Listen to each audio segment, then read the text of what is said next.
Hey, Zimp. How you doing? Taking a break from recovering to watch me cast? See how rusty I am. I'll get going in full once. Oh, well, I guess we're in now.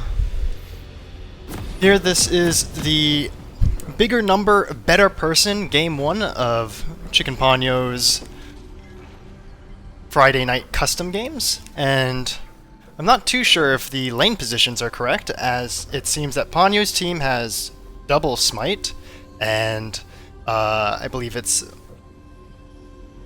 got Runic, Maidon, X-Craze, Glaciate, and Little Old Ghosty with no smite. So we'll see how that goes out. 30 seconds until minions spawn. Let's turn the camera on to directed, and we'll get into the game. We do see red side hovering in the bush here. I guess we'll leave chat on for this game. This is going to be interesting. What is Ponyo? Oh gosh, what's Ponyo saying?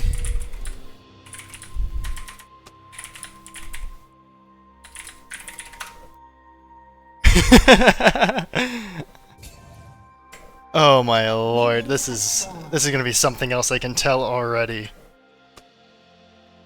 So so double smite and no smite was neither intentional for either team. So this is gonna be one hell of a ride for both parties involved here. Let's fix up the scoreboard real quick, get these...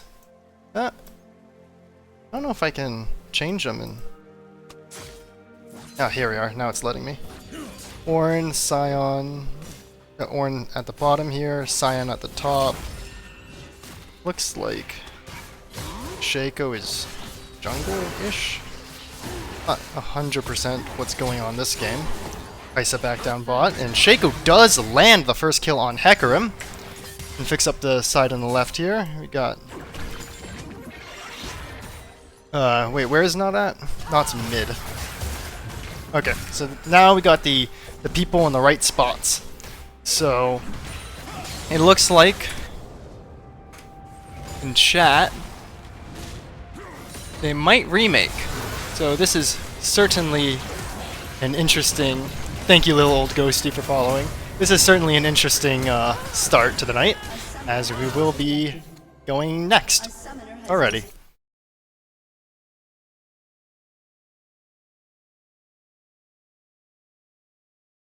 We are back. Welcome to Summoner's Rift. Get back on the directed camera. We'll see that it seems like Chicken Ponyo on blue side once more. It's going to be starting the same bush that they got invaded on last game. So it seems that they're trying to learn. We do see some sneaky business coming down from Shaco, Little Ghosty, looking to maybe either invade or just hold vision over their blue buff.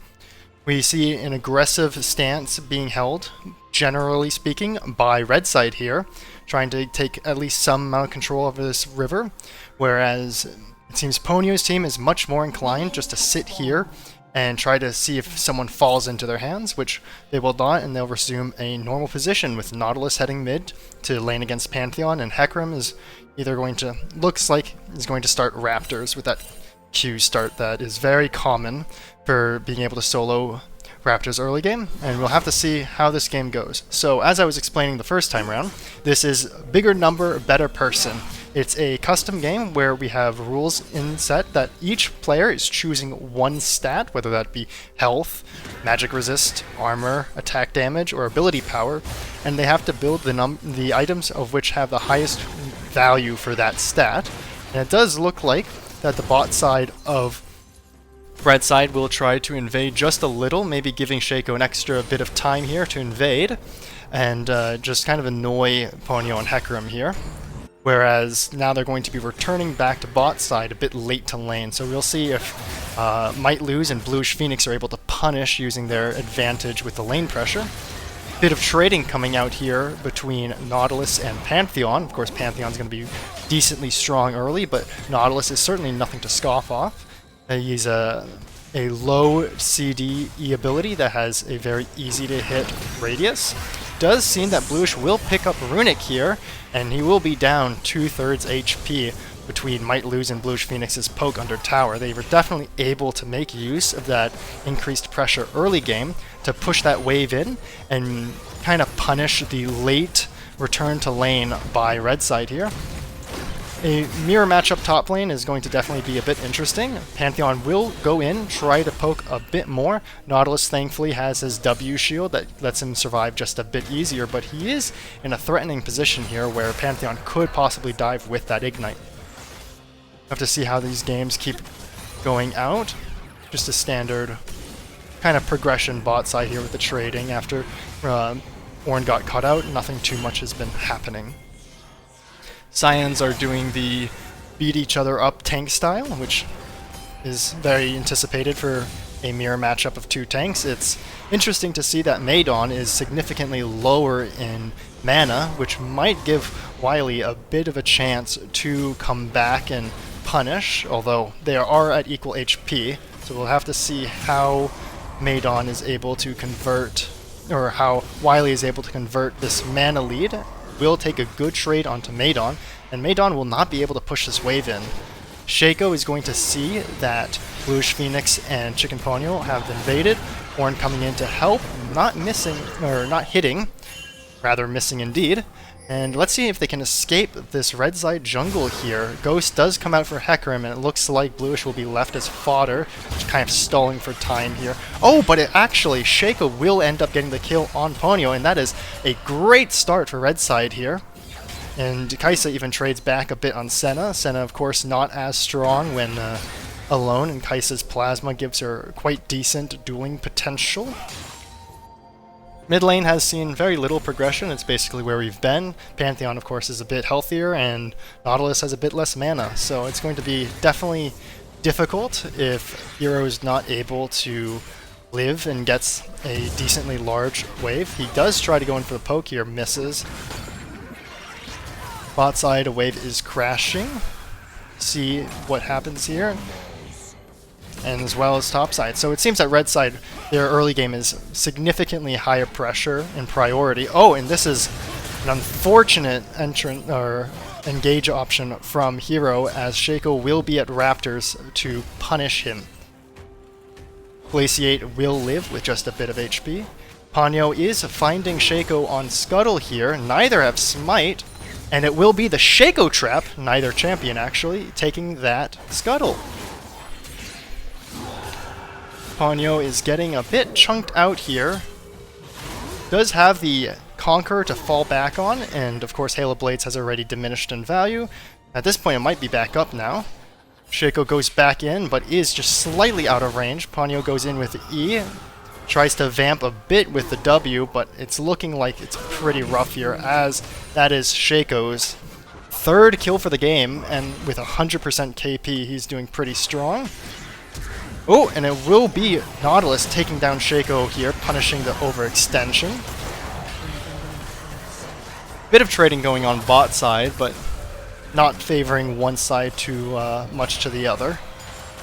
We have a big wave here, but of course Ponyo has decided to go back to his blue buff, so there will be no dive angle. Decent hook by Nautilus, but he's a bit behind here, so not going to make the best trade in response. Wily punishing Maidon up on the top side. Ooh, good hook by Bluish, but not much made of it besides Senna just getting an easy soul stack. Taking a look at the items, we can kind of try to tell which stats people are going for. Unsurprisingly, it looks like both Scions are going for the HP. Oh, Bluish does get a decent entrance here, does ignite Kaisa, but Senna is not going to find that final auto, and Kaisa will live after an exchange of flashes.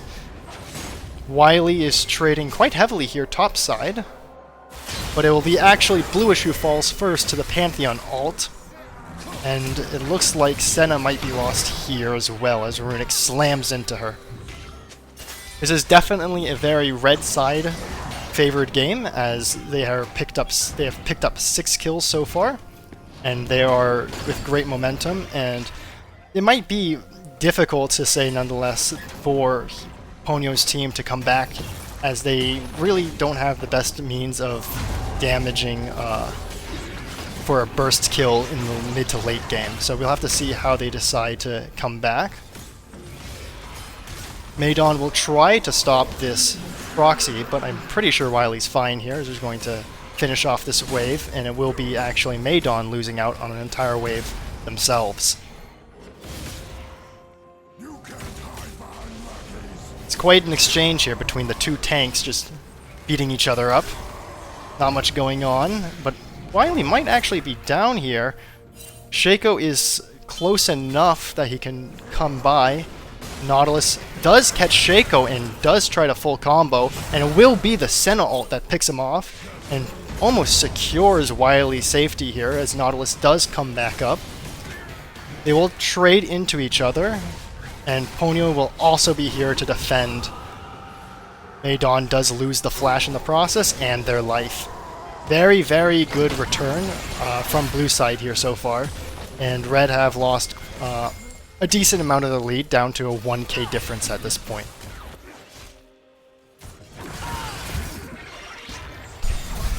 Just some normal trading back and forth here bot side, nothing much to say. Ooh, a close one by bluish, but it will be Kaisa sidestepping that. Let's see if this momentum pickup from the Wily's attempt at proxying into 2 free kills will create a swing for blue side, as it will be Ghosty coming in here. And it seems that the Thresh will go down, and so will the Senna. Very unfortunate for blue side here. Kaisa definitely able to follow up on the Ornn ult easily with her own ult. Now that Nautilus has gotten quite a bit of AP with that lost chapter in Doran's Ring, his E is clearing the wave quite easily. So we'll have to see how Pantheon is able to create leads, if not through being able to push and roam, if Nautilus is able to at least somewhat counter the push, or maybe even fight himself, as Nautilus will be doing quite a bit of damage with that AP build. In conclusion, it does look like we have... I'm presuming Hecarim is going HP here with the Moonplate, HP on Scions. The Shaco does appear to be going full 80. Pantheon, interestingly enough, is possibly going... I'm thinking that that might actually be AD as well, but it could be HP depending on where that tunneler is going. AD on the side of Senna, AP Kaisa, interestingly enough, and then the Ornn and Thresh are...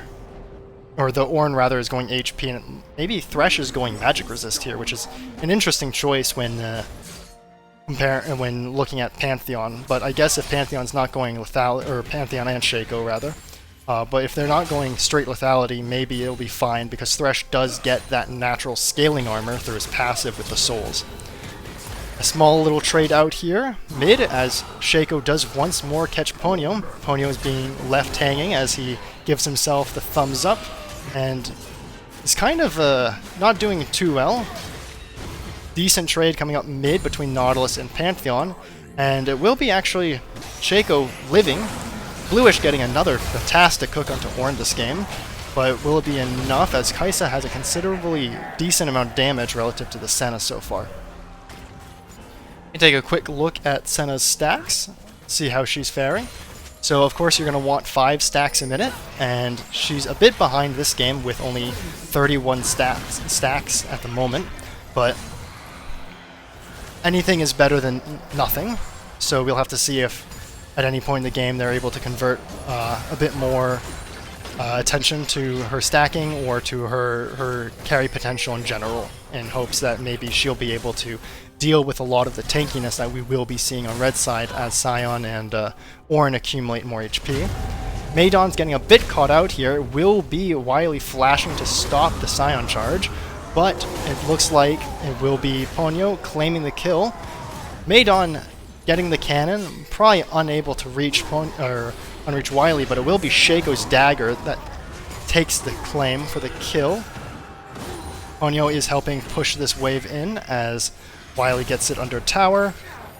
Oh, close one from Bluish again, almost hitting Kaisa. Bit more trading coming out. Pretty decently passive bot lane for all of the hooks being landed. Not many kills except for those that came by when Shaco ganked.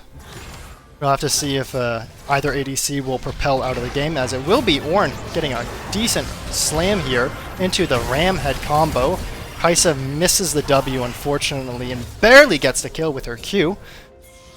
Thresh is a bit in enemy territory here and will get caught out by Ornn and then eventually Kaisa. Of course, Kaisa's Q is not that damage heavy with the AP build. Wiley's a bit caught out here for the grubs. We'll have to see if they're able to at least return something here. Nautilus taking a small trade, but is 2 levels down on the Pantheon, which is not great. Ponyo gets a good charge off in the Hecarim.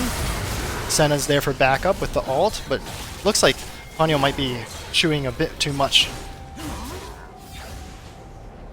And yeah, Ponyo will have to run a little bit. Maybe Shaco's able to claim the kill, but it will look like Ponyo gets the kill on Shaco instead. Sion kind of stops the other two from re-entering, leaving Ponyo and Hero in a decent enough spot to back. So definitely a lot of aggressive plays by Red Side so far this game. I'll have to see exactly how they take this further. In terms of items, you can see that Heartsteel has been built on Pantheon, so I'm kind of curious where the Tunneler's coming in here.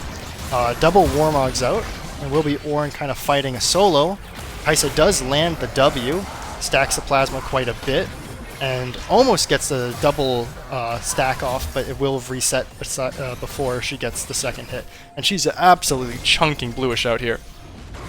Wiley's a bit under tower, has a really decent amount of damage dealt, and it will be Wiley winning the Sion Q off. And it looks like Pantheon will pick up Bluish, as Might Lose is desperately trying to kill Kaisa until Ponyo swipes it away. It will be Blue Side's dragon here, so they will be able to recover 1 dragon. However, it looks like Shaco will trade with the top side objective instead. Maidon's been having definitely a more rough game so far, being pushed in decently well. 2 levels down, and tower is going to probably fall here. Yep, it definitely does, with the help of the grubs. We'll see if Shaco ever comes top to kind of recover, as it will be Ponyo punishing the Pantheon caught mid here. Nautilus's ult does go out, but not too much coming out after that. Rift Herald is secured by Shaco, and we'll probably see either mid or bot get pushed in with that, as topside's a bit more difficult to get access to with their first tower already being down. Ornn's playing decently aggressive here. See if he can get anything out. Yep, and then will be Shaco dropping the Rift mid. Wiley is there along with Ponyo. Maybe they can punish the charge, but Ponyo is a bit slow to the action, and it looks like the tower will fall to Red Side. Looks like Red Side will also take the bot side tower, as Thresh is alone right now. He does manage to buffer Thresh's ram by getting him CC'd before he can charge it back, and Ponyo will come in, does miss the ult, doesn't really have much in terms of CC afterwards, and Kaisa will exit after waiting for the charge. Bluish does fall to Runic, and Runic flashes out, making it not a half bad trade. Maybe Kaisa can actually kill as well, and it will be Might Lose falling, definitely favoring Red Side here once more. More Sion mashing coming up topside, as it does look like a Wiley will be pushing in continuously and putting a lot of pressure on Red Side to answer top, as Maidon is not in a most comfortable position here. Ooh, it looks like Hero had a plan in mind there, but didn't quite hit it. And it will be Hero's death instead. Ponyo is trying to get Pantheon off the wave a little bit, but Glaciate will be fine. Ornn getting a bit caught under tower, but Shaco is there to punish if they overextend, and it will look like he will try to do so. Messes up the combo a little bit, but will use his clone to punish them under tower. It looks like he'll just kind of hop back after that. Wily is still pushing topside, but let's see if X-Craze can punish him.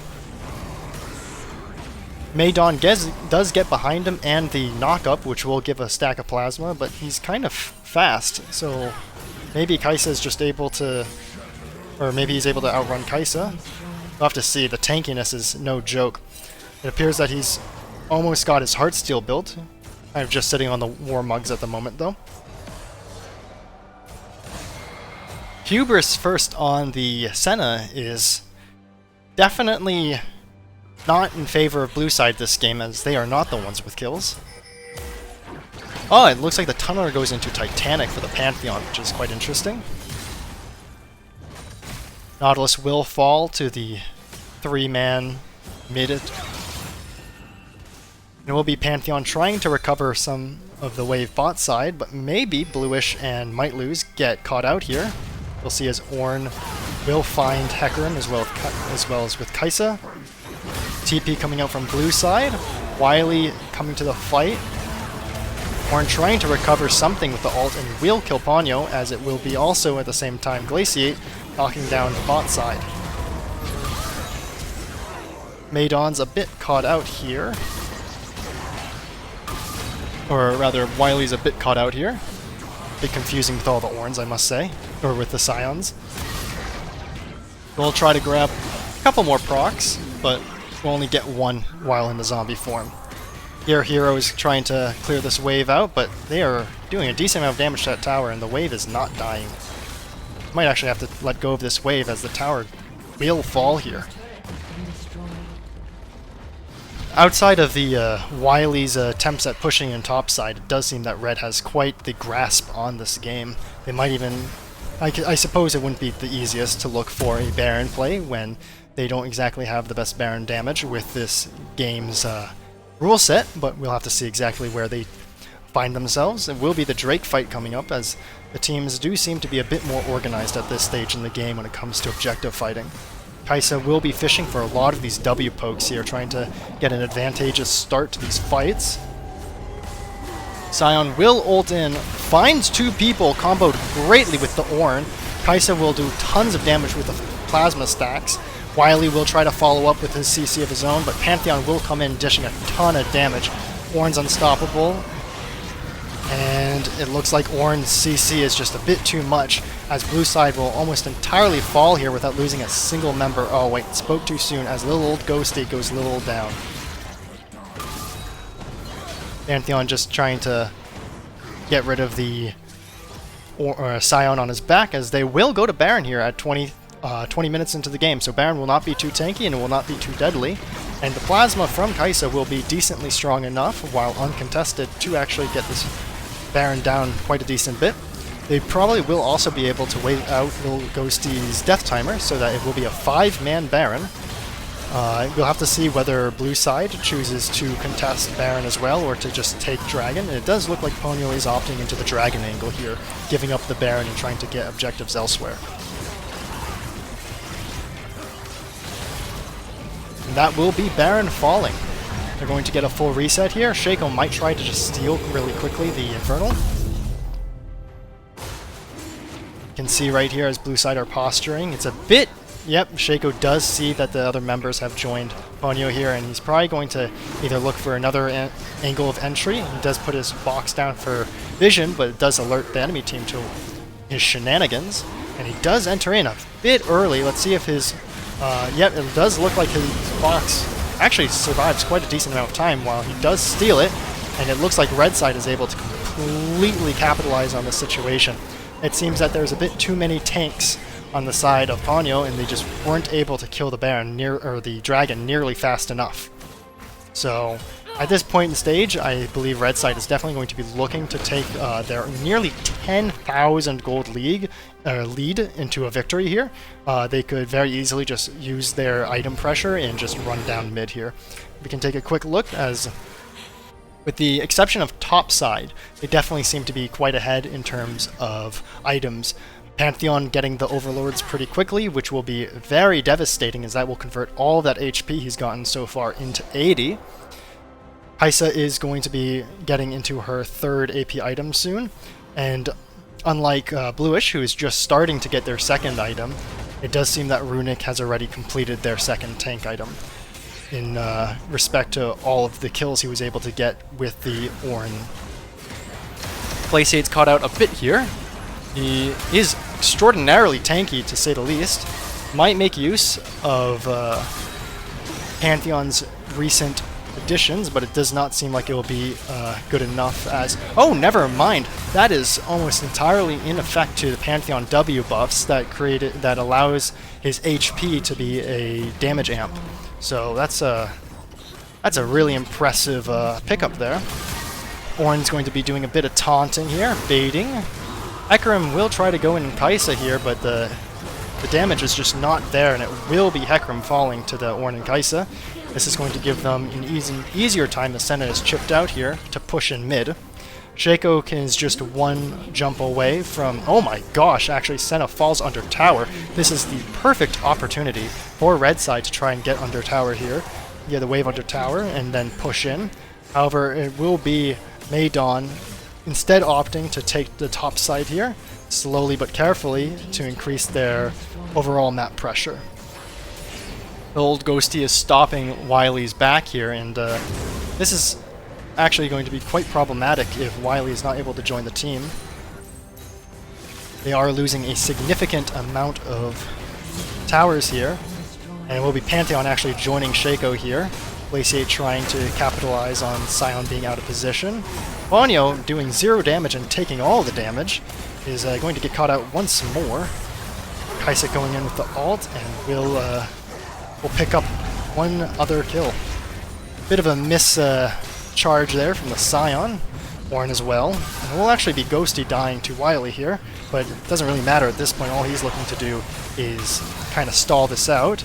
Thresh nearly dies here, might even die actually, and will actually die to the Ornn Ignite. Wily is trying to catch them up a bit off guard, but it will be Maydon actually punishing the charge, will allow them to get out safely, and blue side will do their best at this point in time to kind of get as much of the wave as they can pushed out and try not to suffer too many losses here, as this is quite a dire game state they find themselves in.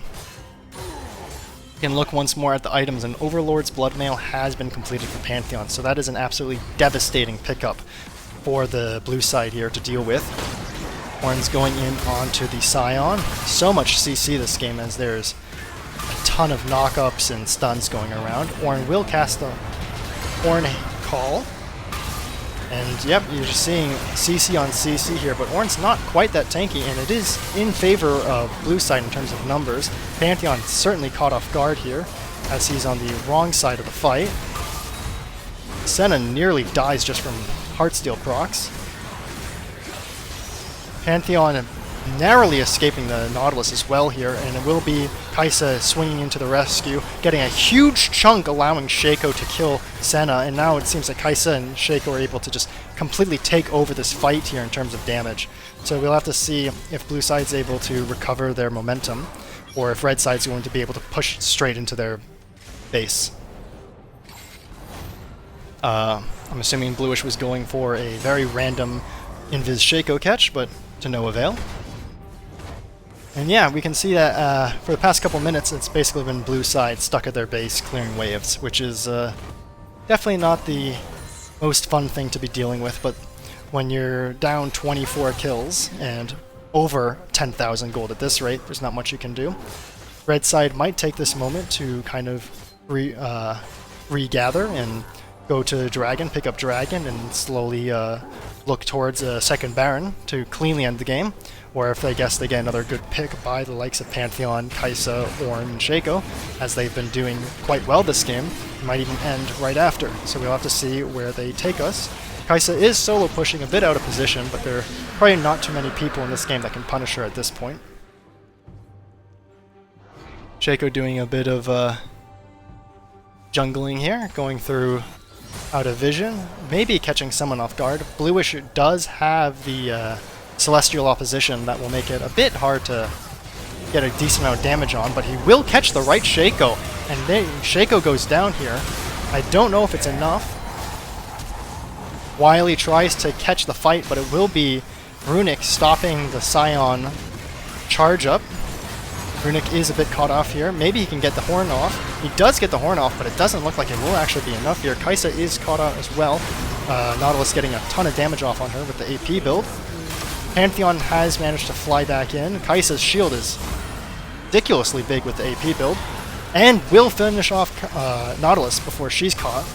Ponyo will take the trade though, and die himself quickly, or not die himself quickly after, but quickly rotate to Maydon. And it does look like this might be a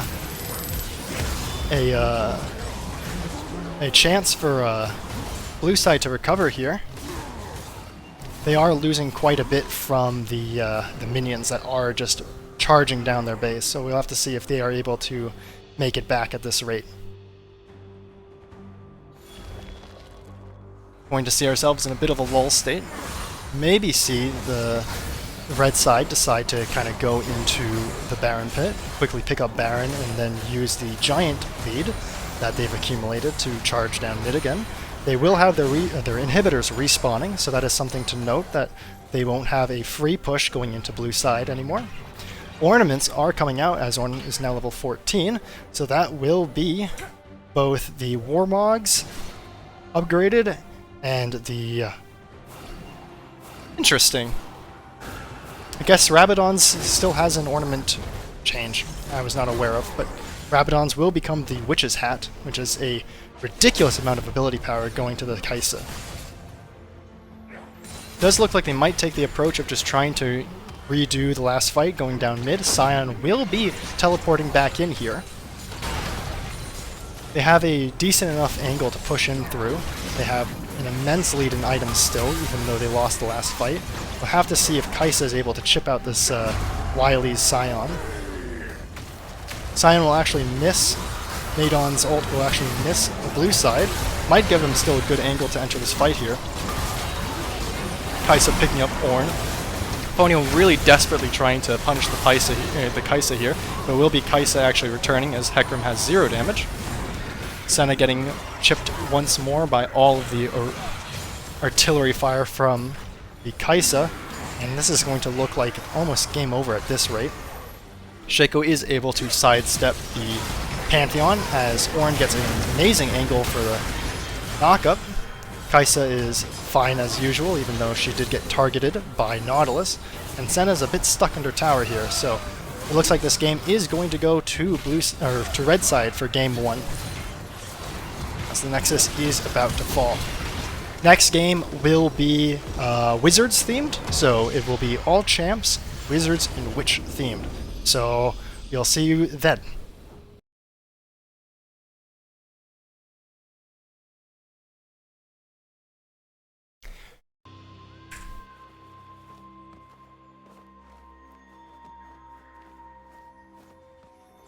What is this? Minions have spawned.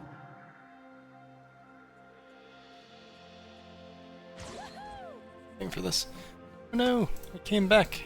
I have to ban someone immediately. Alright. Okay, going back into a game. We will see that this is the Witches and Wizards Game 2 for tonight's 3-game series. We can see that, of course, it's very AP heavy, as there aren't too many AD caster or AD wizards or witches. You'll see interesting lane assignments as well as a result. It will be a Swain v Swain topside, where Maydon has opted for an actual AP jungler with the Talia. Syndra will be the jungler on the side of Ponyo's team. Ponyo will be playing Rise into LeBlanc. It'll be a Syndra Silas blue side bot versus a Lissandra Morg red side bot. Of course, these are very atypical lane assignments, and I can only assume that Lissandra Morg would be better, as we are seeing a huge amount of punish coming out super early between the shared CC, and it will be Silas going down here. Definitely not the... Yeah, and Lissandra's passive is so strong in a duo lane because it guarantees a ton of damage on a second target. Swain Swain fighting is a bit silly, as they are just pulling each other in for hugs all the time. Or missing the hugs entirely. But yep, that's how that's gonna go. There's a decent amount of even trading between the... ooh! And it will be Waltistic failing the poke there, taking the tower shot, and Ponyo being able to punish that. Ponyo also has TP, which is quite important to note here, because Waltistic is forced to walk back to lane. Sandra's trying to kind of push this wave in, but is a bit caught here. Silas will be able to kill before actually living. Talia is going to make use of the fact that she's an actual jungler and invade here. Syndra and Xylus are pretty low here on the bot side. Maybe actually not low enough for Morg to punish. Here Waltistic is punishing Ponyo being a bit too greedy with his mana, staying in this wave for a bit longer than he should. Syndra will flash the Morg Q and go back in. Both, or not both, but Ghosty's flash will come out topside as Bluish Phoenix is able to punish. Maydon is looking for the dive here, but it's a kind of small wave and it won't matter as Bluish Phoenix does get caught by the Talia rocks there. Here, the bot side is quite quite deadly because they've been refusing to play on any amount of HP greater than 20%. Very aggressive mid. This is a wholly more aggressive game than Game 1 was in terms of fighting. This is going to be the very interesting Syndra gank. The gank will not work out. Ryze wasn't able to follow up much. Talia will counter gank, and looks like Syndra will get caught by LeBlanc. LeBlanc will also exit very easily using the distortion. Talia will probably help push in the wave, and Ponyo won't be able to punish too much more. That will help Waltistic kind of with the early game blunder. Cassandra kind of threatening the dive there, but of course very non-committal. Doesn't have to take that E in the slightest. Morgana having a field day with her Black Shield this game, may as well max it first. Talia finds herself bot lane. Cassandra's a bit of in a pickle, but Morgana's Q will get a decent amount of peel off. Definitely see that Cassandra, wow, actually goes for the kill here. I was expecting her to try to sneakily E out of the situation, but rather than that being the case, she ends up just trading 1-for-1. A lot of 1-for-1 hugs in the top lane here with the Swains. It's definitely an interesting match-off. That will be a life-saving Black Shield by Morgana. We'll have to see exactly who wins this 1 HP off your bot side. Morg seems to want to push this wave in, and of course Syndra wants to... Ooh, and it does look like the Scorch will pick up the kill on Divi Fuse.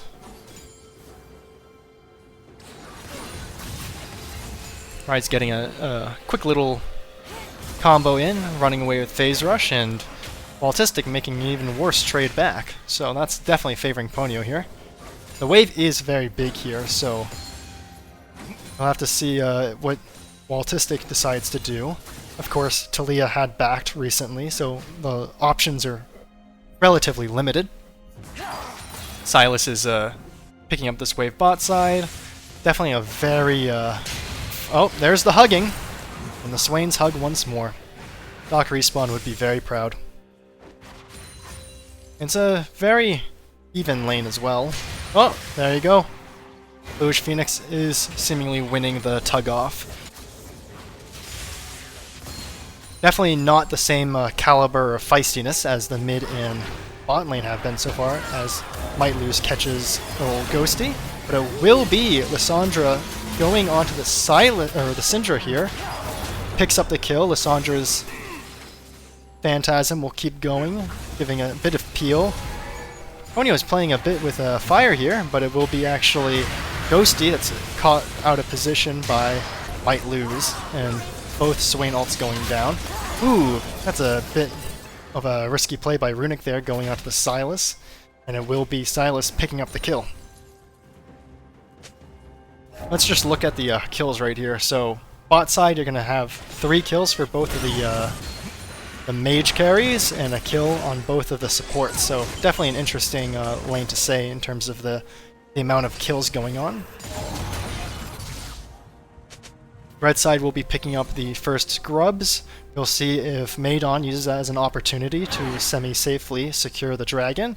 Waltistic and X-Crazen Hero have been able to push in the waves bot side and mid, so it's definitely a good opportunity for it.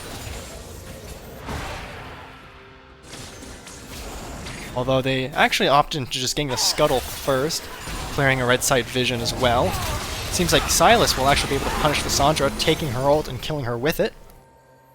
And the wave is still in their favor in terms of pressure, so they could easily return to Dragon after this blue buff capture, which will put the presumably perpetually behind Syndra jungle even further behind. Ghosty's been doing decently well with keeping up pressure, so is Waltistic. It will be Rise going to try to rift out of there, but to no avail.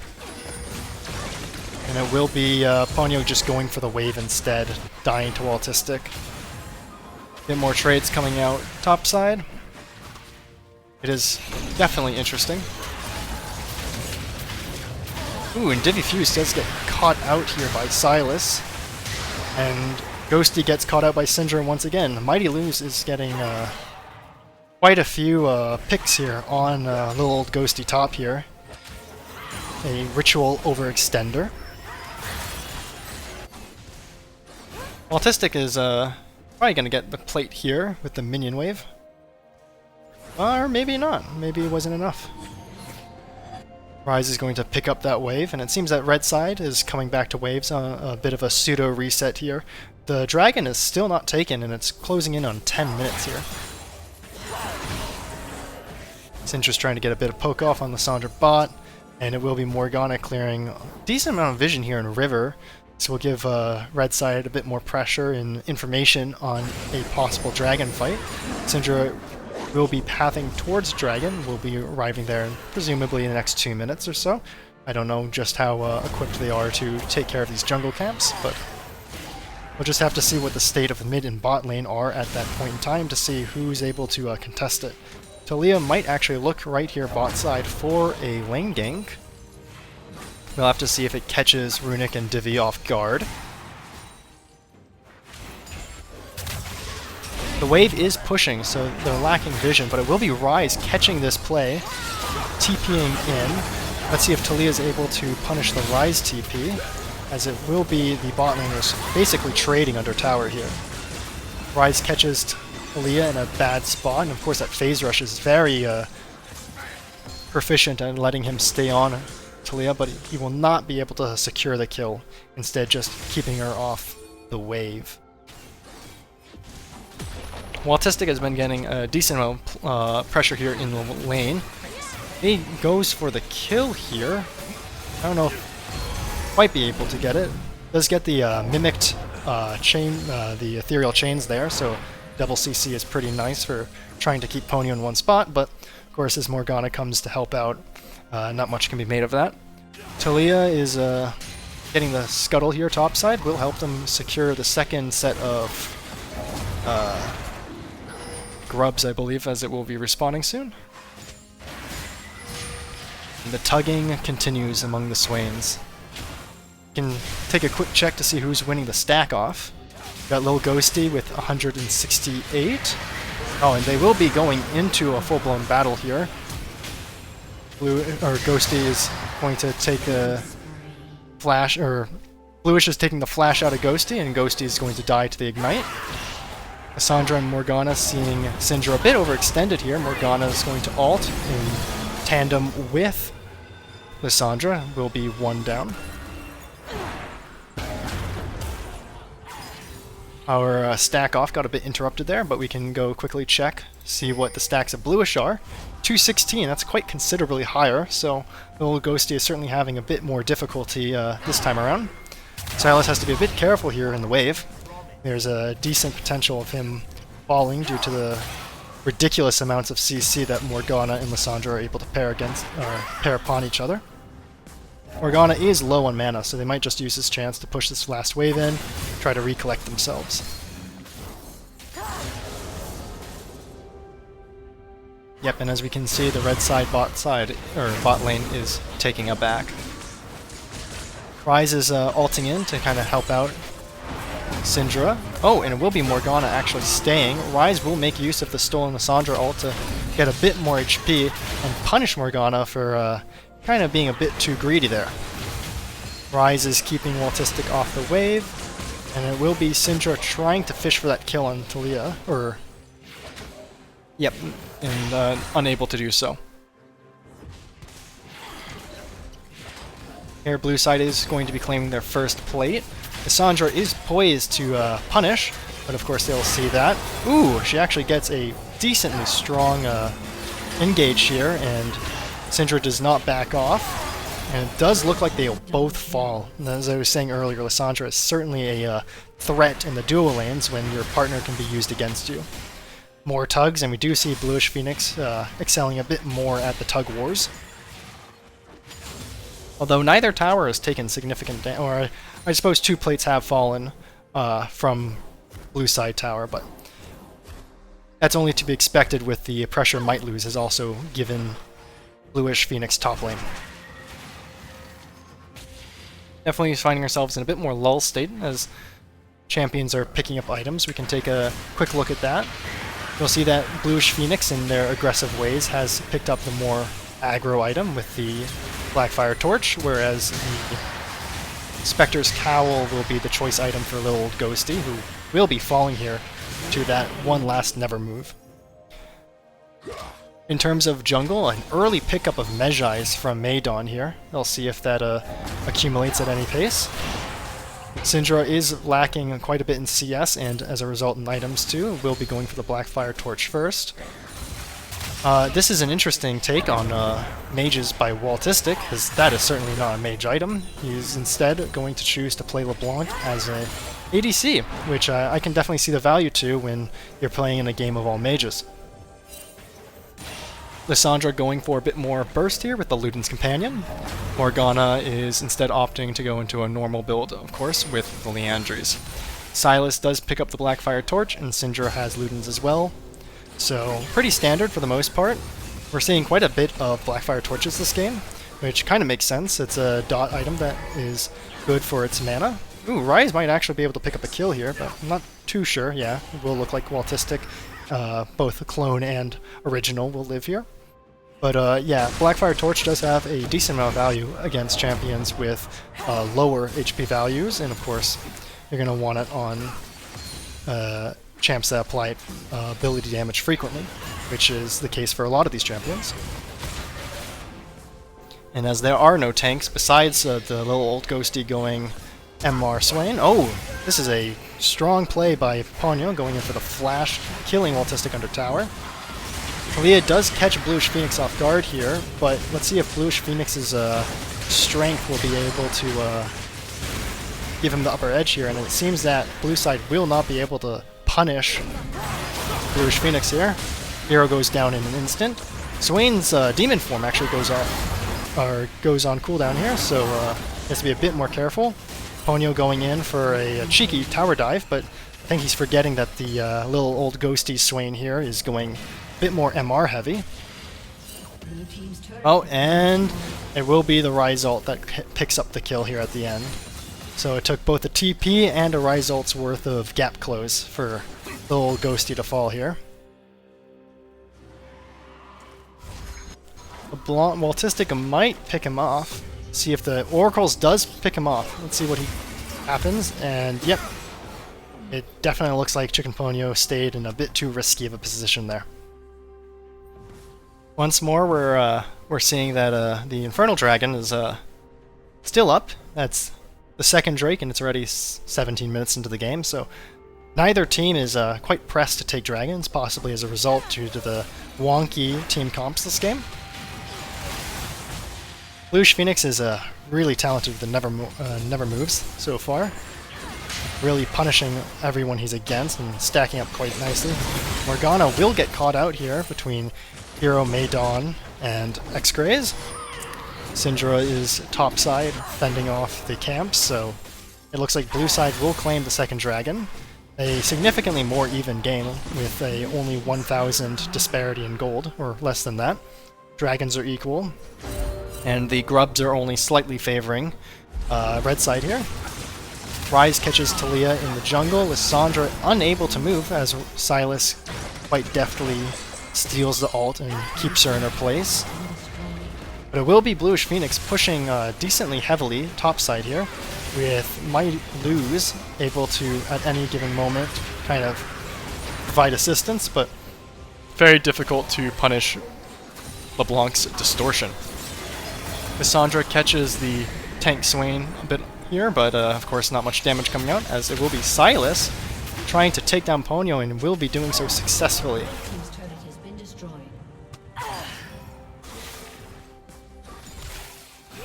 Red side's definitely more favored in terms of the lane pressure so far this game with the 2 towers, but Rift Herald will allow blue side to kind of recover that pressure. Red side will have a more equal and more spread out tower advantage, as Swain will get caught off guard, but that will be quite a bit of investment with 2 flashes and an ult coming out from the side of red side. Looks like Talia and Syndra are a bit caught here. Let's see who wins, and it will be Lissandra being able to claim quite a few souls here. Ooh, Silas dodging the Morgana Q. Very good. And that will actually be probably more favoring blue side here. Take a quick look at the items and score lines again. Silas is doing quite well with the blue side bot lane having 15 of the team's 22 kills. He is in a bit of a pickle here. He might get the, he does get the solo death here. Gets the execution, which makes it so Bluish Phoenix wastes both his flash and his time. Very good for blue side. It definitely feels like the strength is concentrated a lot onto Bluish Phoenix this game. So we'll have to see if red side is able to kind of play through the Swain team fights, whereas Hero Nugget for blue side is doing really well on catching people off guard, especially those that are overstaying. So probably be looking for a lot more picks on the on blue side's angle. Syndra gets a decent amount of poke here off on Ryze. Swain living through a bunch of poke here mid lane. Bluish Phoenix trying to secure these camps here. And it will be Maidon missing the rocks. Let's see if they're able to punish the Silas here, and it looks like they might be able to. Bluish Phoenix does go down finally, and there will be also Silas going down, so that's going to be 2 of the stronger champs on each team falling. Let's see if red side's able to push this back, but it might be blue side's victory. The AD LeBlanc is slowly chipping away at them. Morgana tried to provide a bit of pressure, but it looks like she will instead fall herself, and that is a decently great amount of swing into the into blue side's control here. They only have the 3 alive, and not at the amount of health necessary for them to take Baron, but they'll at least take this mid tower here, and they'll be able to kind of use a 3k gold lead that they've accumulated from this fight into hopefully transferring into leads further on. We'll have to see if they're able to secure the upcoming objectives, although this game has already been drawn out quite a bit with the very slow accumulation of dragons. So this could be a very long game overall, depending on just how slow the objective acquisition and tower taking is. I would not be surprised if someone actually ends up trying to pick up a Nashor's Tooth or a Lichbane just for the sake of having more side lane pushing potential. It wouldn't be too bad of an idea, although I'm not quite too sure who would do it. Autistic does have the AD build, which gives a bit more of a... Ooh my gosh, the X-Craze's Syndra execution damage was enough to completely pop Runic there.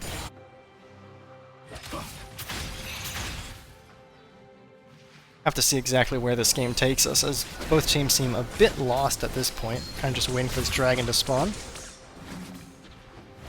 It's doing a bit of position securing, but it will be Ponyo getting caught off guard. Silas gets a really decent engage here, barely dies, as Ryze's Archangels will Rock the Seraph's Embrace. And it will be blue side once more winning out. They are now getting a decent amount of control here in the bot side. They'll be able to take this dragon. Bluish Phoenix will not be able to contest, and he has to actually leave mid lane. Ryze will try TPing topside to kind of convert an advantage elsewhere on the map, but it'll be very difficult for them to actually convert into anything. Bluish Phoenix does go for a late fight here, and nearly actually gets one kill, but it will be blue side picking him off instead. Does create a decent amount of pressure here. Lissandra catching the LeBlanc, but kind of not ready for it herself. LeBlanc might die here, but Lissandra is certainly dead. And LeBlanc will barely live there. Ryze is trying to push this wave in. Silas does have a decent amount of damage. He's got Lichbane himself, so... But it looks like Ryze is actually going Negatron Cloak, so... Or... That will maybe go into a Root Urn. It could be an Abyssal Mask. Probably not an Abyssal Mask, because that will take away from his Void Staff or Crit Bloom options. It's going to get taken out of his own ult here, and will actually pick up Hero before dying to little Ghosty. That's not an awful trade, but probably would have been better if he just didn't get cut out in the first place. Blue side's definitely keeping a lead on the map at the moment, so... Ooh, that seems to be a bit of a mistake by Bluish, misclicking his W there. Goes in, tries to do a decent amount of damage, and it will be Lissandra, very low HP, or rather Syndra. Lissandra's Phantasm will proc, doing a bit more damage. Organa narrowly escaping. Ghosty's probably dead here to Bluish. The two Noxian Lords kind of vamping off each other. See if Bluish Phoenix is able to live here. Does not have a turret behind him right now, so he has to kind of position a bit more for the Ryze, or the... Oh, I suppose that's not Ryze at all. It's Silas ult, so he is most certainly dead here. Bit unfortunate for red side. They nearly had an angle, but Bluish was not enough to kind of turn, even though Lissandra is a very good team fighter with the passive. Here blue side will accumulate their 10 kill lead, and that's going to transfer their old 3k gold lead into a 6k gold lead. They are going to have a lot more agency on the map now. You'll have to see after their next back exactly how much that translates into item advantages.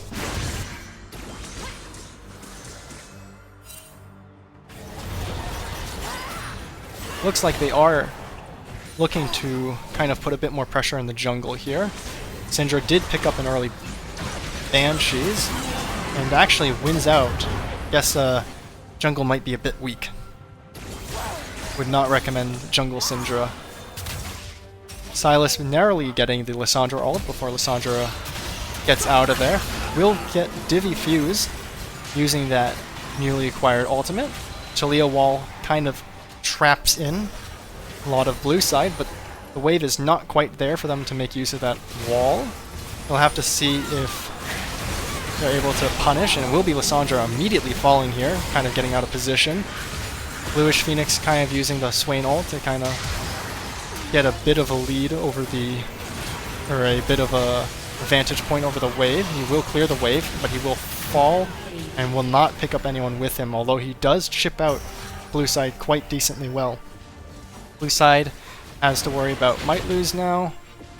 We'll have to see whether Might Lose is actually threatening enough, as we do know the old Ghosty went the tank route. Ponyo catches the old Ghosty, and it will be Morgana's ult taking him down. Let's see if Waltistic is able to escape, and it definitely looks like LeBlanc was able to get out there.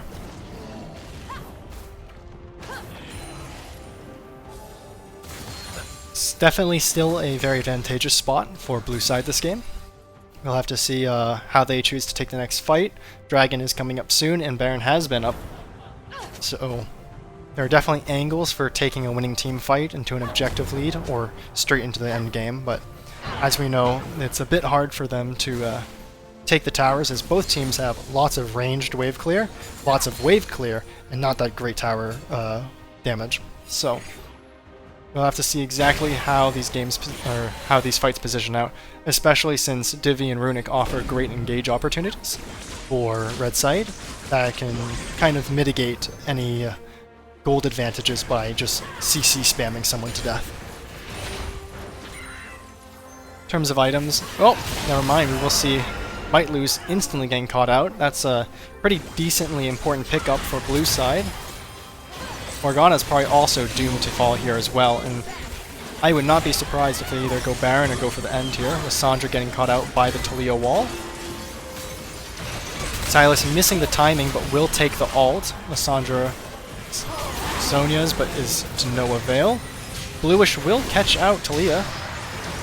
Maydon will fall, but Bluish will fall shortly after, as even though he is doing well, he is no match for 3 individuals. At this rate, only Chicken Ponyo is left. He's topside, he was not able to fight, and he's probably not going to be able to stop this rush, so we'll have to see if blue side is able to just kind of end in his face, or if they'll choose to instead rotate to an objective, as both objectives are up. Might Lose, although not exactly the most powerful, is back, as well as Morgana. Silas will fall from a bit of an overextension here. The old Ghosty is making use of the tanky stats to kind of take off a lot of pressure here. And X-Craze is able to do a lot of damage. That Crypt Bloom coming really in clutch there for the old Ghosty. Wasn't necessary to live, but definitely makes it harder for him to die now. They're putting a ton of pressure into this space, but their kills are a bit too one after the other in such a way that everyone's, or at least someone's alive. So maybe they'd be better off trying to just claim an objective and using an extra amount of force to push in. They have extended the gold lead to about 8,500, so they're definitely doing very well in terms of item advantages. Syndra has accumulated a massive 23 kills, and since the last time we checked, Talia has gone down 1 Mejai stack, so clearly did not result in the best results.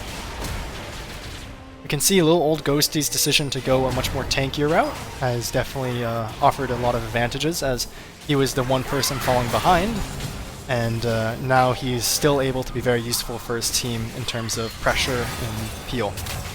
Ponyo will catch him off guard though, with Sandra ult dealing a bit of chip to Silas. They might catch blue in a tight situation here. Silas does fall, and it looks like Bluish will also claim X-Craze. So this is a decent turning point for red side here, as they were able to take 4 members down on blue side, with only Waltistic left alive, and he's definitely opting into the back now. Take a quick moment to look at the items once more. We can see the mass of MR from old Ghosty, as well as a Rift Maker for a bit more Vamp. Meanwhile, it's a bit more utility for Bluish Phoenix between the Visage and the Rylai's. Jungle Syndra is doing well enough with the 3 items built, but just not doing well in the general scheme of you're playing Syndra jungle, which is not all too surprising. We've seen quite a few Banshees picked up already so far. We have a double Negatron on Sandra, which is definitely going to be valuable in terms of mitigating damage, but we'll see how much it actually translates to in terms of being able to convert that extra survival time into a play. Ponyo has been doing quite well for himself. He did actually pick up that Abyssal Mask, which means he will forfeit the option of Crypt Bloom or Void Bloom. It'll give him a bit more tankiness and his team a lot more damage. Hero will pick up Might Lose. Bluish goes in with a phenomenal Swain engage, and will pick up another 2.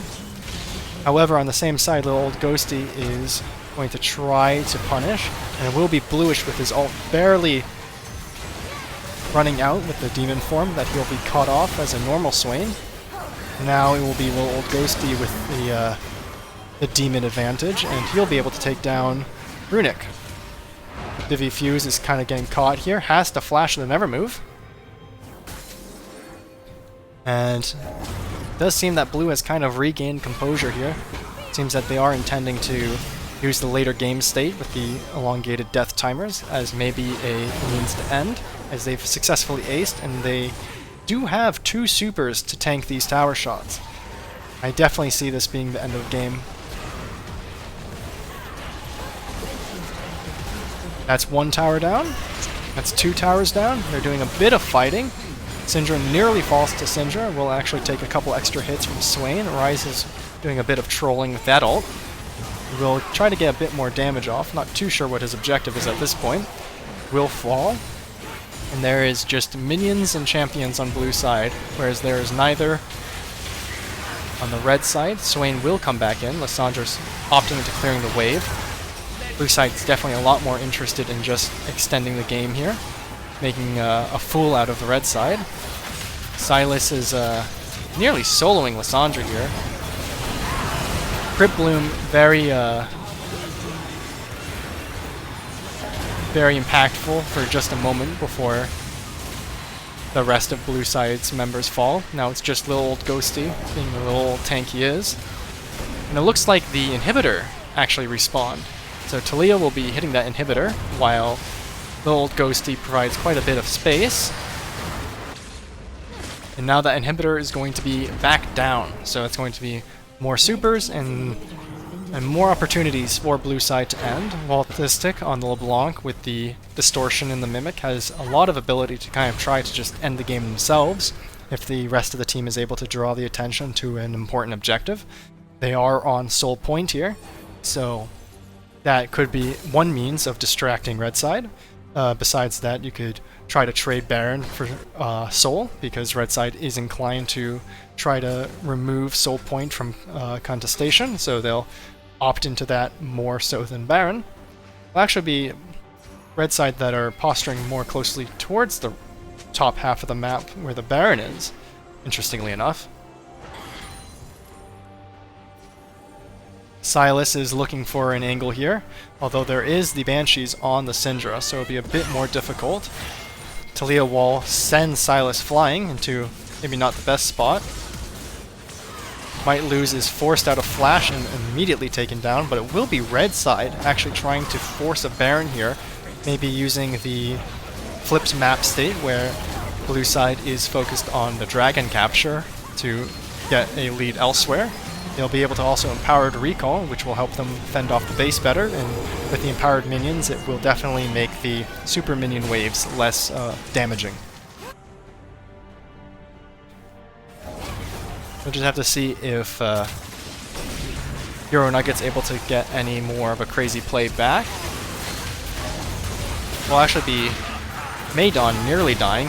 Hero Nugget actually does fall. Autistic in a bit of a pickle here, trying to poke out, but will fall himself. And yes, little Ghosty kind of desperately is just going for the end here all alone.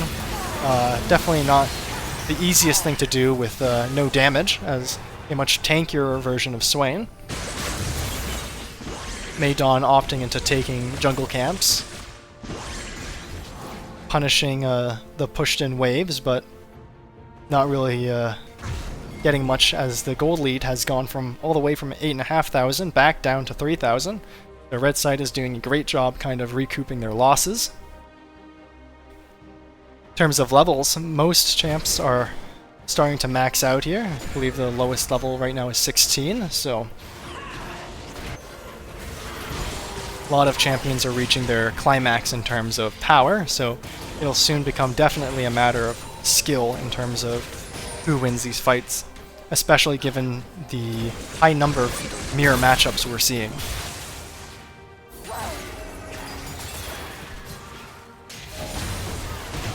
Blue side really making use of this Baron buff, trying to accumulate more pressure on the map. Might lose was topside, pushing in the wave a bit before rejoining mid, and Ryze is successfully pushing in the bot lane, using his ult to also gather mid, maybe kind of force a dive on this mid wave here, but it will be very difficult as the old Ghosty is extraordinarily tanky, as we can see as he's taking the onslaught of Ryze fairly well.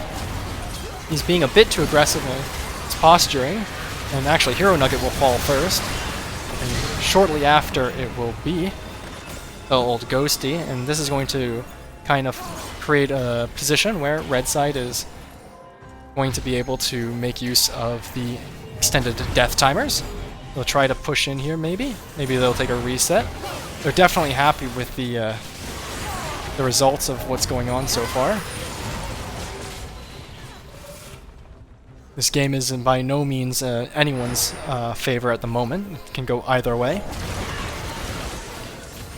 Quite a bit of poke coming out.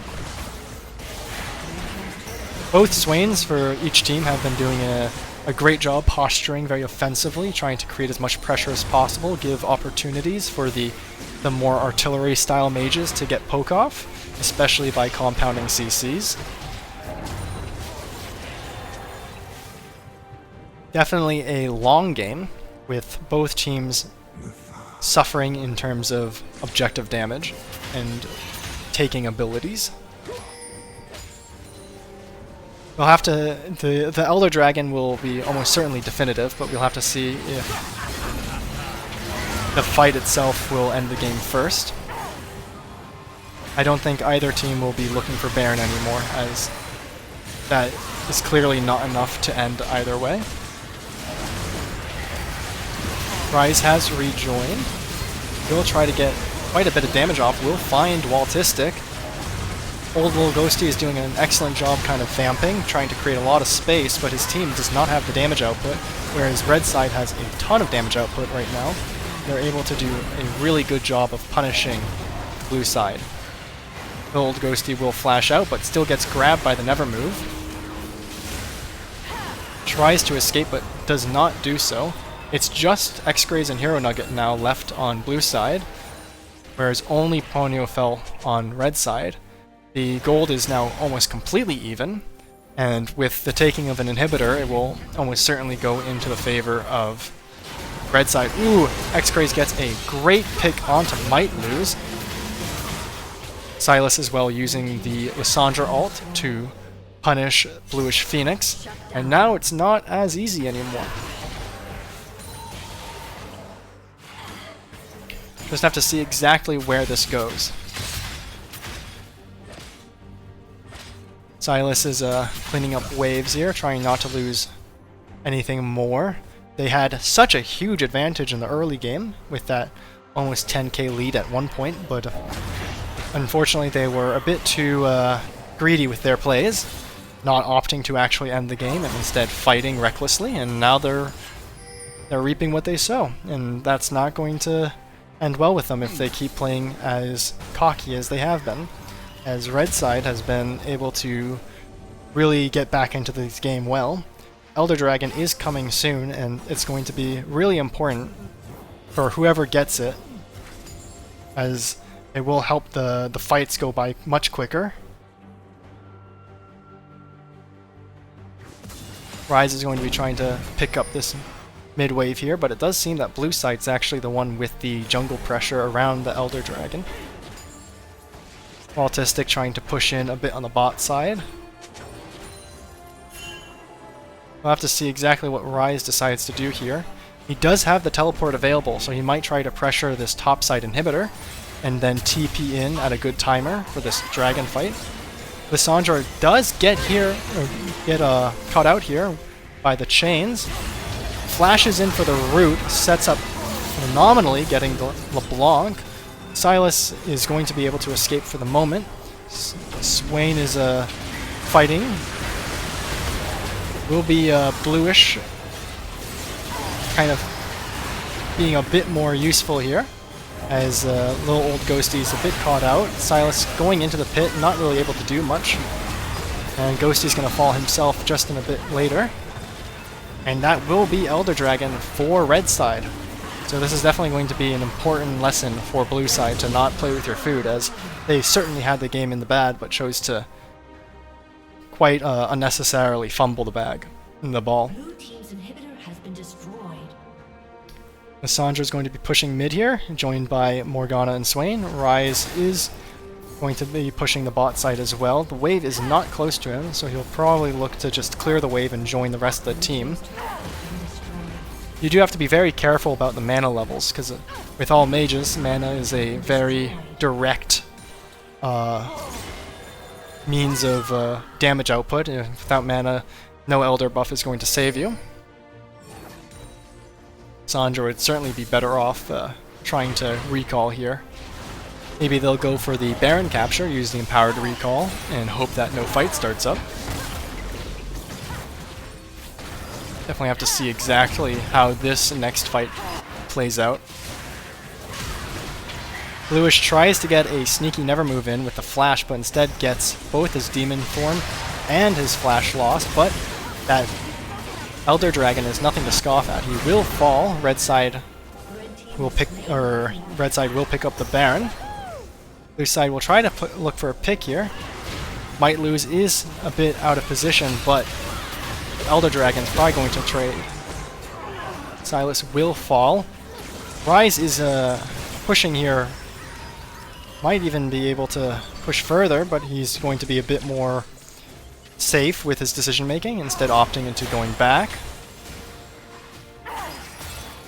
Swain's trying to get a bit of chip here on Lysandra, but that Arcanic Rookern is a bit difficult to go through. Surprising enough, Runic did not choose to opt into that fight while they had the Elder buff. I would definitely expect them to try to just use that extra damage to get a win for them. They're now realizing that they probably could have fought harder.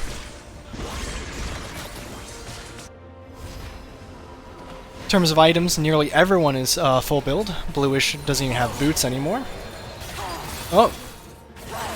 I don't know if Runic noticed that they hit someone. They're in a bit of a sticky situation here, but that Elder Dragon is nothing to scoff at. Might even take Talia here. Talia's forced to run. Seraph's will proc. Rise is nearly deleting the Silas instantly at this point in the game.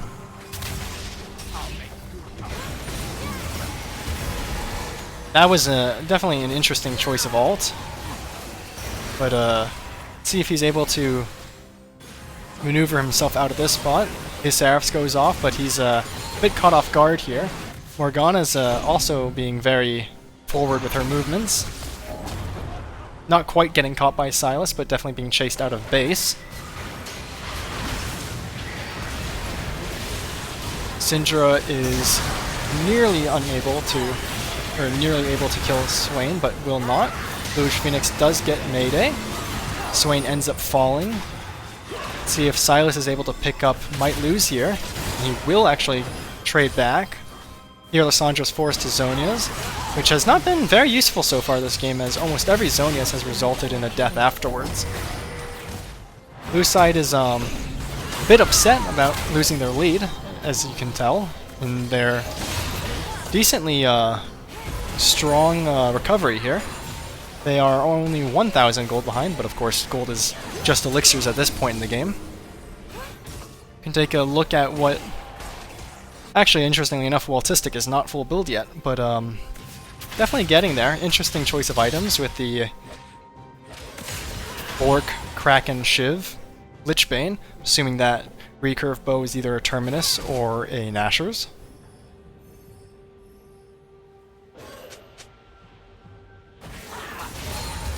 Syndra's getting a bit of poke here. Ponyo is going down 1/3 HP. Syndra is maybe biting off a bit too much and nearly dying. Does get away. Oh, but it will be Rise claiming the kill.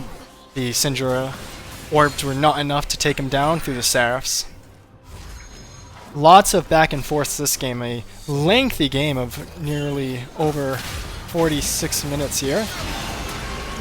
Hero Nugget slyly getting Rise here. Syndra just doing more jungle things. Bluish nearly catching Silas here, but of course Silas is very quick. All of his absconding and abducting.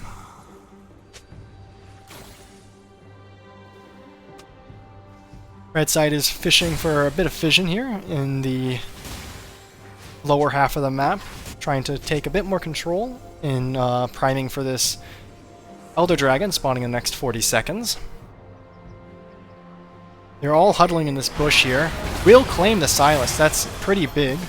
Again, another not very useful Zonias. Definitely armor was not the call for this game.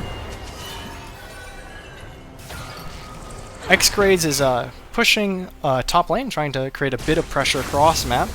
Maydon is hovering, so definitely going to not be the easiest thing to deal with. But it's interesting that they're going for the one lane that still has a tower. Ponyo will be more than capable of taking out the wave, but maybe he falls first. Red side is pushing back themselves. They're kind of brute forcing here top side, as both teams are kind of unaware of what to do, as they're both trying to end, and they don't know whether they need to take Elder still. People are kind of at a loss here. And it looks like actually red side is making it off better. They will be able to claim both these towers here.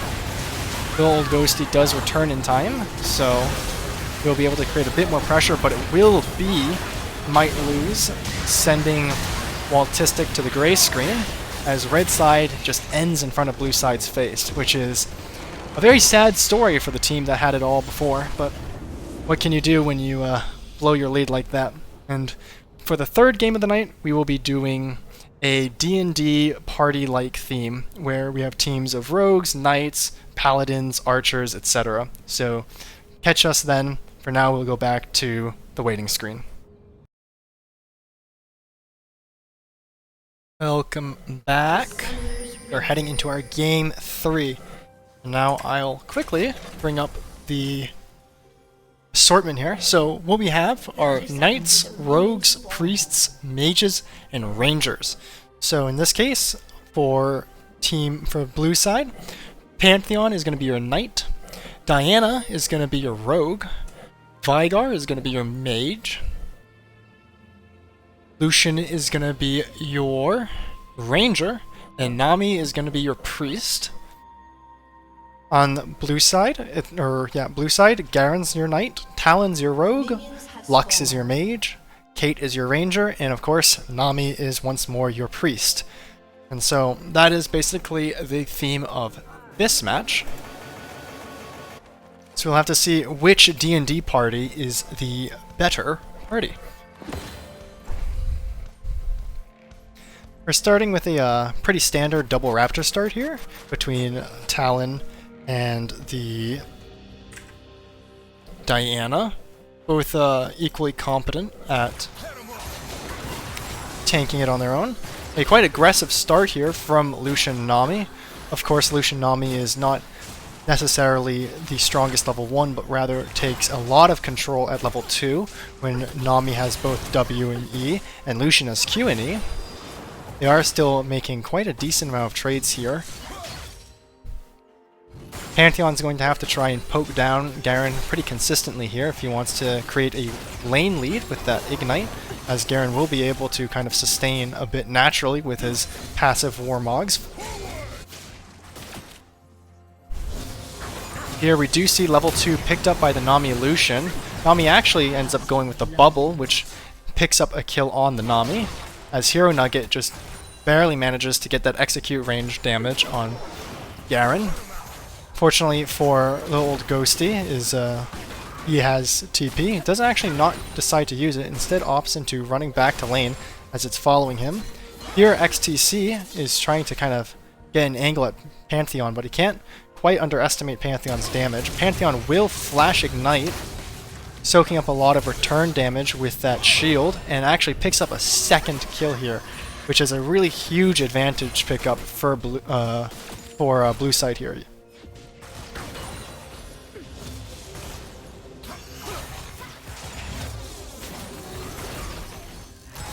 Seems to be just a bit more kind of normal lane poking. Lucian is a bit low here.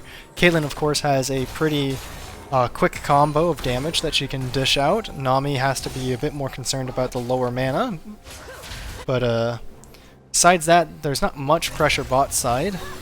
Diana will pick up Hero's wave here, as Garen had just pushed it in. And mid lane has seemed to be pretty uninteractive. Nami nearly hits the bubble, but will miss. Talon is looking for an attempt here. The Lucian is dangerously low, will dash out of the way, but he gets a bit too close back in. Exhaust is not enough to keep the Talon from getting the kill. Caitlyn and Nami also helping with a bit of a return trade onto the Nami, kind of keeping her out of the wave. Pantheon taking a bit of an aggressive trade here top. Gets a decent amount of damage off. Vigar low in mana and a bit low in HP. He's going to definitely want to push this wave in back soon. Ooh, Lux does bind him. And will not be able to pick up the kill here, as the light mage is definitely making a joke of this dark mage here. Maydon will have to TP back to lane. Down flash and a lot of pressure here mid. Garen seemed to be a bit too enthusiastic about that W cast.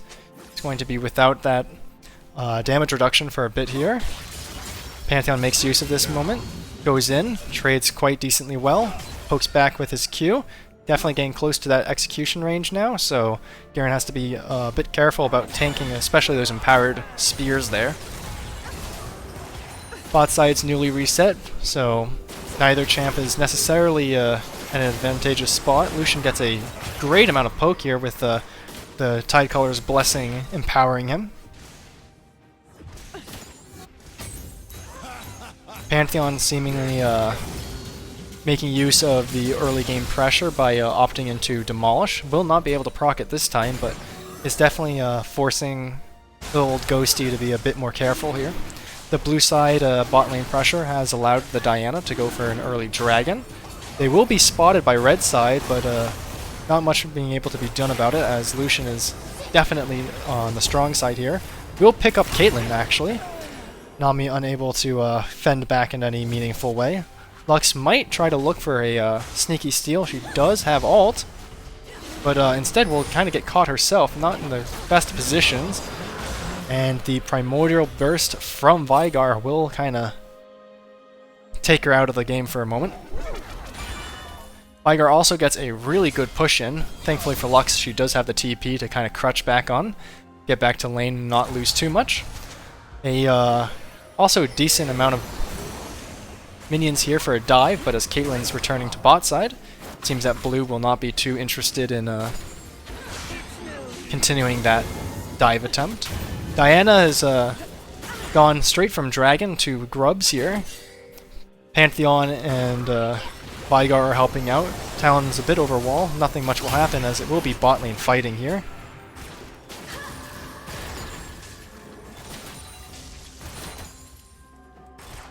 Mid lane's pushed in onto the Vigar.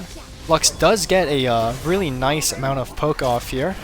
Puts Vigar under half HP. Vigar trades a bit back with the cage, but it's not going to be enough, as Lux has both lane pressure and a resource advantage here. So Vigar's going to have to be a bit careful. He's out of mana as well. Does not have a TP to kind of back on, so he's going to lose quite decent amount. Ponyo would do well in just trying to take the wave here. Lucian very low in resources, but will still force the flash out of Nami. Let's see if the Caitlyn beats him, and wow, the Caitlyn and Lucian trade, both projectiles in mid-air. That was a bit aggressive on the Nami, but she will actually trade and give Nami the kill. So Talon's out a kill here. Could have tried to maybe ignite to steal the kill, but no matter. The Lux, surprisingly enough, seemed to actually have just stolen Diana's Scuttlecrab, which is definitely a tilter. Ponyo is not happy in chat, as we can see. The old Ghosty is probably at the stage in the lane now where he's not as scared of Pantheon's prowess. Been holding on to that teleport quite well, so definitely not necessarily the most endangered of spots. And Pantheon's not even necessarily winning these trades all too well anymore. It might be a Demacia moment, and it will be one, as little old Ghosty does get Hero Nugget. Definitely a sad moment for your lead to kind of go away like that. But no worries for blue side, as their bot side and their jungler seem to be doing quite well in creating a lot of pressure this game. Although Maydon and Hero Nugget are being a bit pressured. Oh, nice dodge by the Lucian, although without the wave here, he won't be able to kind of go into the tower. Nami and Caitlyn fighting back as well. These Lucian Qs are all very close to being the start of a really nasty trade, but Caitlyn will be dodging them. Pantheon actually finds a good angle here onto the Garen. Garen is a bit too low without flash, and that spear will land. Little old Ghosty going down. Both top laners are definitely trading back and forth. Lucian finding a decent spot here with Nami, Tidal Wave, and Bubble landing. The Runic's Tidal Wave is not going to be nearly enough to stop the Lucian getting the kill. And that's going to be a very nice lead for X-Craze here. Pantheon pushing in, maybe securing a bit of vision, instead actually just opting into the back. Will not have the ult to return, and actually will get caught out by little old Ghosty here. Let's see if Ponyo is able to actually make a difference here, and it will be Garen nearly instantly dying here. Spear hitting, and definitely Ponyo will be able to, with the Crescent, take the kill. Veigar is just being pushed in most of this game. Talon, after the early game plays, has not been too impactful on the map for a while, so we'll see where he tries to go next in order to make a difference. Caitlyn and Nami are enjoying a pushing wave for first time in a while here. Nami will be able to come back and, yeah, decent on poke here. Talon is looking for a dive, but is getting pinged off. A bit risky there, as he goes for a dubious dive. Lucian will be able to punish it with the culling. Caitlyn is putting a lot of traps out, and it's quite healthy, whereas Lucian and Nami have to be a bit more careful. And I think that's actually Lucian done for. And that's going to be Nami as well. Unfortunately, Caitlyn will not pick up both kills, as Runic will actually pick it up, no matter, of course, because the ace in the hole was interrupted by the tidal wave. Veigar is just narrowly missing out on that first plate there. Not having too many opportunities to push the wave in against a Lux, as the AoE of his abilities are far inferior. Ooh, actually the Crescent hitting there is a pretty big deal, but they're just barely not enough on the cooldown for the Diana ult, so Garen was not able to be pulled in any further, so Garen will live here. Pantheon might take this opportunity to get a tower plate, but it will be Talon picking him up. He's going to make use of the Pantheon E and kind of scurry away from there. He does lose flash though. Veigar definitely struggling into this lane dynamic. Diana helping a bit on pushing.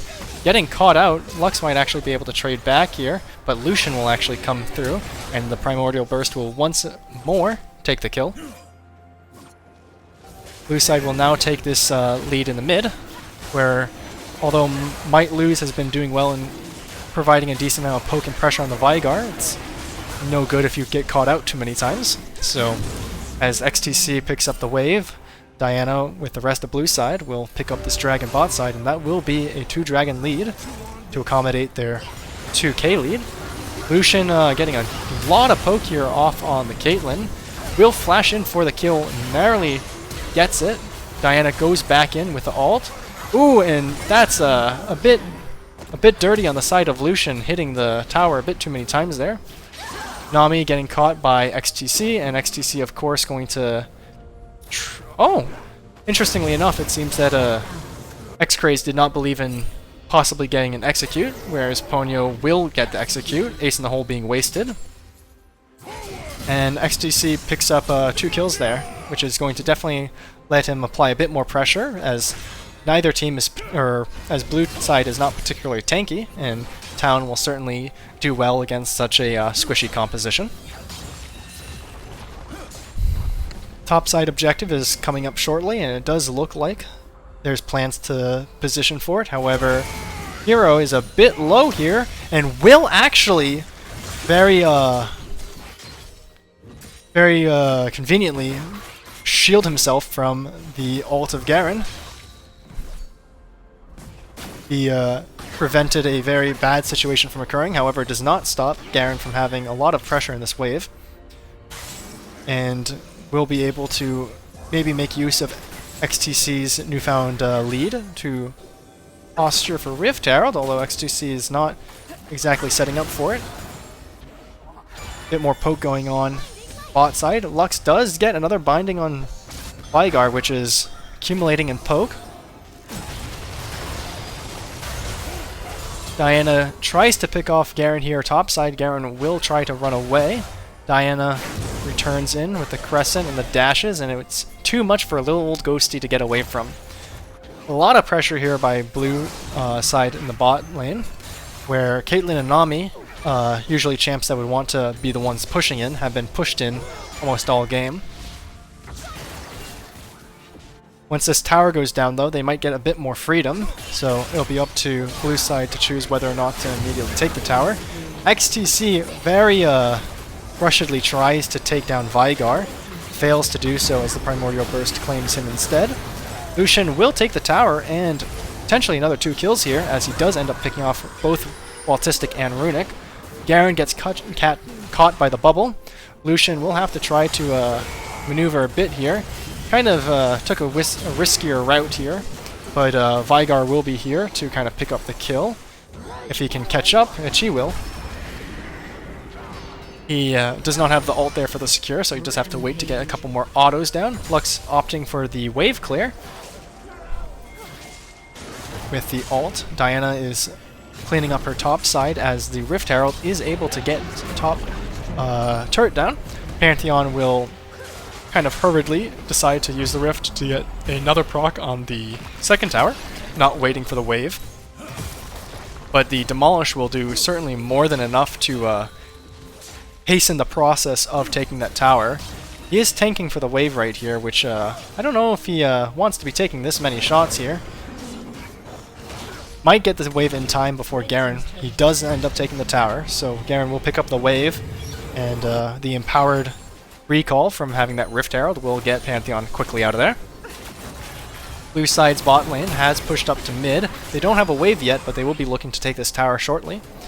It's a lot of map pressure created as of late by blue side here, with the Lucian pushing in the bot side, switching up to mid, which will only help blue side take the mid tower, as Kate and Nami have been pushed in all the time.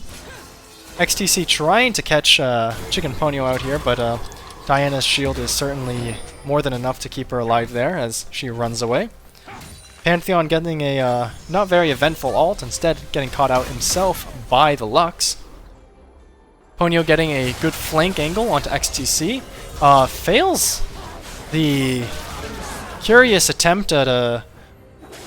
I don't even know what the objective was there. Kind of gives up the damage on Talon in order to CC Lux, but Lux gets away, and yeah, I mean, I suppose Talon was dead anyways, but definitely an interesting display of mechanics. Maydon catches the Nami, chunks Nami down to half HP, but not quite enough to make anything of. Once more, Lux is opting into using her ult for wave pressure. It's going to make it a bit more difficult for them to pressure the tower, but it appears that what they're actually trying to get is an overextension by Lux in order for Pantheon to punish. Lucian gets a really decently strong culling out, but might get caught by XTC here as Yomus comes on.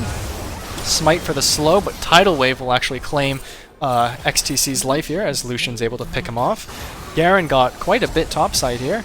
Good flashes coming out, but Bluish still dies, not reacting quite as well as X-Grays. Might lose getting a very nice amount of damage off there. Garen's in a bit of a pickle here. He's not doing any damage, and he's taking quite a bit of it, so we'll see if he's able to get out here, and no, instead he'll once more get Primordial Bursted, just like the Lux had earlier.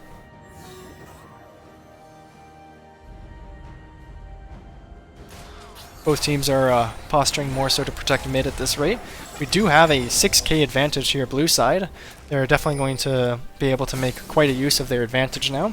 Lucian is going to pick up probably a Zeal item. Let's see whether or not he can pick up a full Zeal item, or there will be just maybe components. Yep, we'll see the Zeal come out here with another dagger, double dagger. It's going to be either probably most likely the Devoy's Flicker Blades, but it could also be a rapid fire cannon, not too sure yet. Vygar is doing really well for the amount of pressure that Lux gave in lane. Of course, the R is no joke to deal with, and that Mejai's is stacked at 16 right now, which is a lot of free AP on Vygar. He has a Lost Chapter, so that's going to be a Seraph's Embrace eventually, which is going to really stall his Rabadon's Cap and his Crypt Bloom purchases, which are generally, in terms of current Vygar builds, items he would get much sooner. Talon does get caught here.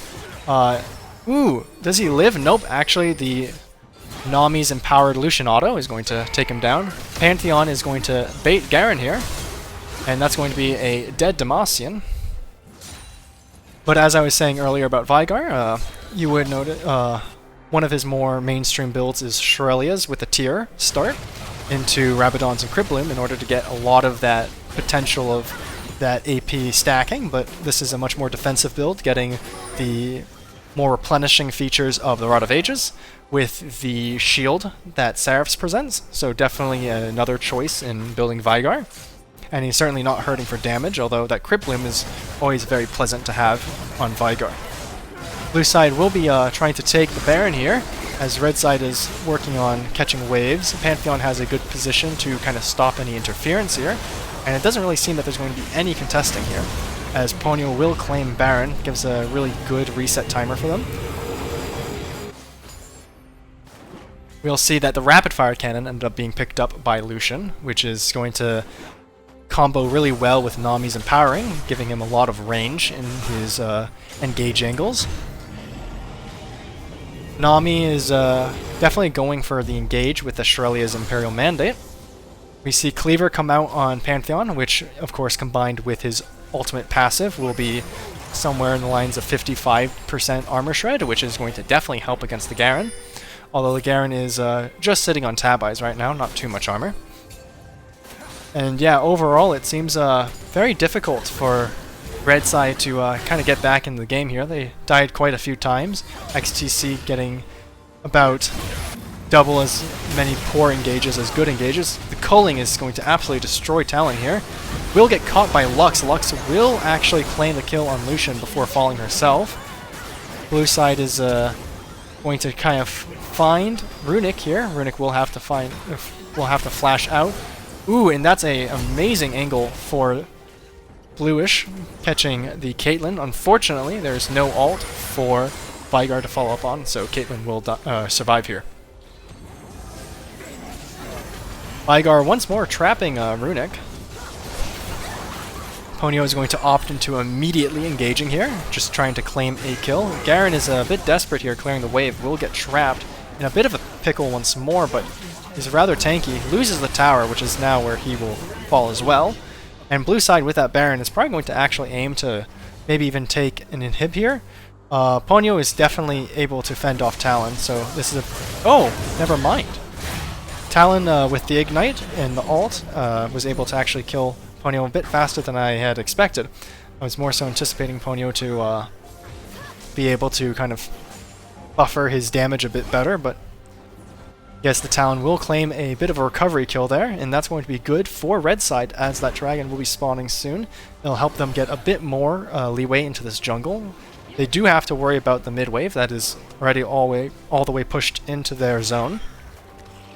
And blue side is going to set up actually here before red side can actually do anything about it. It seems that they're much more interested in just not losing any more of their base. That's going to be Soul, which is not the worst Soul to lose. It's Chemtech Drake, which is, of course, the dragon itself is more so made for bruisers and the like. Ooh, that's a decent trade going off between Might Lose and X-Graze, although Might Lose will lose their flash. X-Graze is going to instead kind of come out a bit more in favor as a result. Darren is close by, but he's not really in any position to punish, and he might actually get caught out here as he gets bubble, wave, and trapped. So X-Craze is claiming once more another kill, putting him at 11 kills, whereas the XTC is once more getting bursted. However, Ace in the Hole will pick up Nami. I don't know why Maidon didn't really care to body block that, but that's for another day. This wave is pushing in with Lucian and Vigar. It's a bit difficult to defend, but Lux's ult will actually chunk out Lucian quite enough that they will have to back here. Vigar also getting poked a bit by Caitlyn autos. Ponyo is working on his camps, not quite with the team at the moment, which is definitely a cause for a lack of pressure. It's going to be instead opting into taking all the camps of the enemy team, although X2C doesn't seem to be that interested in trying to get the camps as much as he is trying to get the kills. At the moment, there's only the Vigar bounty left, but that is 1,000 gold to the victor of that fight, so definitely something to keep in mind. Will also remove quite a bit of the Mejai stacks. Ponyo is going to get caught by the Garen, but Garen's probably not going to be able to do too much unless XTC arrives in time. Stridebreaker comes out.